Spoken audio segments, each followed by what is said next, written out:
இருந்து கிடைக்கும் செய்தியாகும்.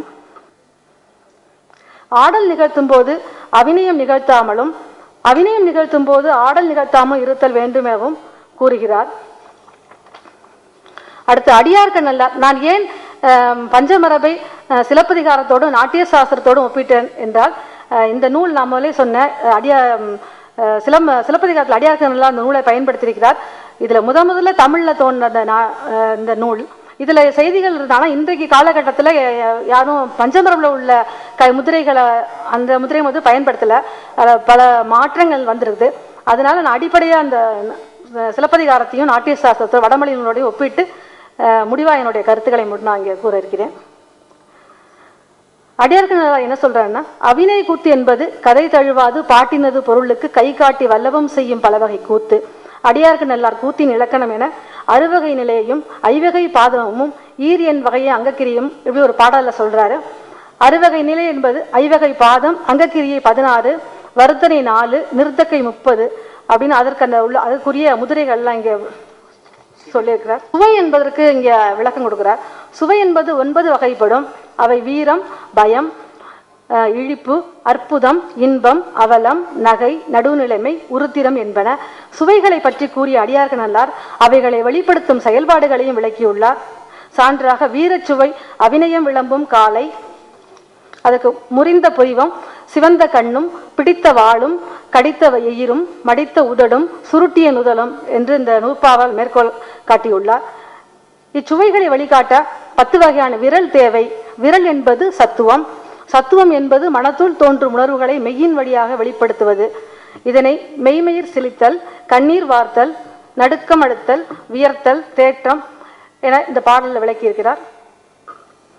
அடுத்து அபிநயம் என்றால் பாவகம். இது 24 வகைப்படும். அவை வெகுண்டோன், ஐயமுற்றோன், அழுக்காரடைந்தோன், இன்பமுற்றோன், தெய்வமுற்றோன், எங்கையுற்றோன், உடன்பட்டோன், உறங்கினோன், துயிலுணர்ந்தோன், செத்தோன், மழை பெய்யப்பட்டோன், பனித்தலைப்பட்டோன், வெயில் தலைப்பட்டோன், தலை நோவுற்றோன், அழல்திறம் பட்டோன், சீதமுற்றோன், வெப்பமுற்றோன், நஞ்சுண்டோன் என அபிநயங்களாகும். இவை ஒவ்வொன்றையும் அடியார்க்கு நல்லார் விளக்கியிருக்கிறார். மேலும் சிலப்பதிகாரத்தில் இந்த ஒற்றை கை 33 வகைப்படும் என்று கூறி அக்கைகள் செயல்படும் விளக்கத்தையும் தனித்தனியாக பாடல்கள் மூலம் எடுத்து கொடுத்துள்ளார். சான்றாக பதாகை என்று கூறப்படுகின்ற இந்த ஒற்றைக்கை முதிரையில் முதல் முதிரை, இது பதாகை என்பது பகரும் காலை, பெருவிரல் குஞ்சித்து அப்படின்னு அதற்கு பாடலை சொல்றாருங்க. அந்த நூற்பாவை காட்டி பதாகையின் பொருளை எடுத்து சொன்னால் அளவில் பெருகும், எனவே விரிந்த நூல்களில் கண்டுகொள்க என்கின்றார். மேலும் இரட்டை கைகள் 15 என்று அடியார்கள் சொல்றாரு. அந்த 15க்கும் தனித்தனி நூற்பாவை மூலம் விளக்கியுள்ளார். ஒற்றை கைக்கு பிண்டிக்கை, இணையாக்கை, அதை வடமொழியில் சொல்லணும்னாக்கா அசம்யுக்தா என்னும் வேறு பெயர்களும் உண்டு. இவ்வொற்றை கைகள் 33 என்று சிலப்பதிகாரம் கூறுகின்றது. ஆனால் நாட்டிய சாஸ்திரமோ 24 என்று கூறுகின்றது. நாட்டிய சாஸ்திரத்தில் இந்த மயூரம், சிங்கமுகம், பானம், பூர்ணநாபம் முதலிய 4 கைகள் இல்லை. பஞ்சமரபில் ஒற்றை கைகள் 4 வகையாக வகுத்து கூறப்பட்டுள்ளது. அதாவது ஆண் கை, பெண் கை, அலிக்கை, பொதுக்கைன்னு. அடுத்து இரட்டை கைகளை அஞ்சலி, புஷ்பாஞ்சலி, பதுமாஞ்சலி, ஸ்வஸ்திகம், கடகாவர்த்தனம், உத்தங்கம், நிடதம், நீடோளம், புடபுட்பம், மகரம், யானை கொம்பு, வக்ரத்தம், வகுத்தம், கொற்றை, புத்திரிகம் என பஞ்சமரபு இரட்டை கைகளை 15ஆக கூறப்பட்டுள்ளது. நடனத்தில் 2 கைகளை சேர்த்து அபிநயம் செய்வதை சம்யுக்த கஸ்தம் என்று நாட்டிய சாஸ்திரம் கூறும்.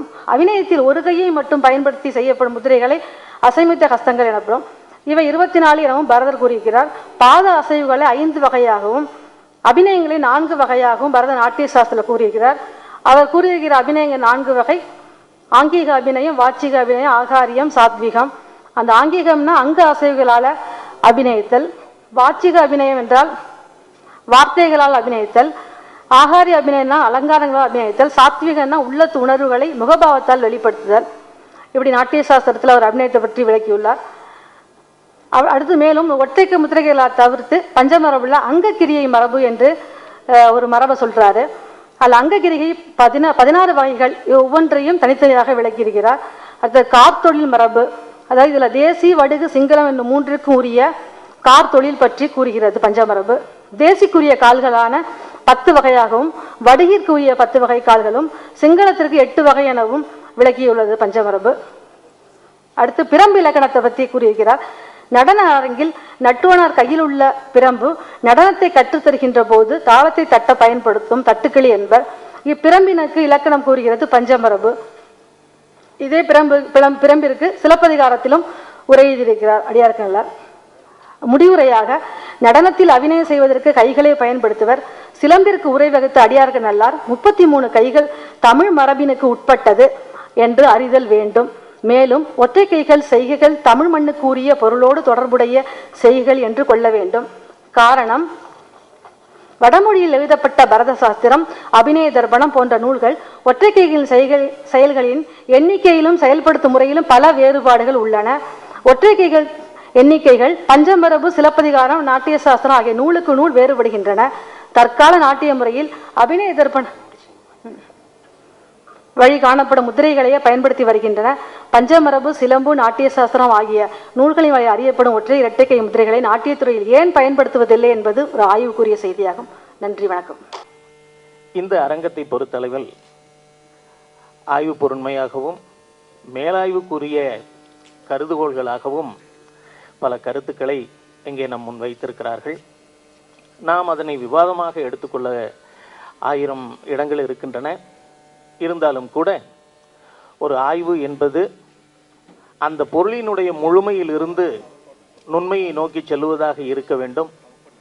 ஒரு விடுபடல் என்பது அது கோயிலாக இருந்தாலும் சரி, இலக்கியமாக இருந்தாலும் சரி, அதனுடைய முழுமையை நோக்கி புரிந்து கொண்ட பிறகு அதனை அதனுடைய வரலாற்று காலகட்டத்தில் வைத்து நாம் விளங்கிக் கொள்ளுதல் வேண்டும் என்கின்ற ஒரு அடிப்படை அறிவோடும் நாம் இந்த ஆய்வரங்கத்தை நிறைவு செய்கிறோம்.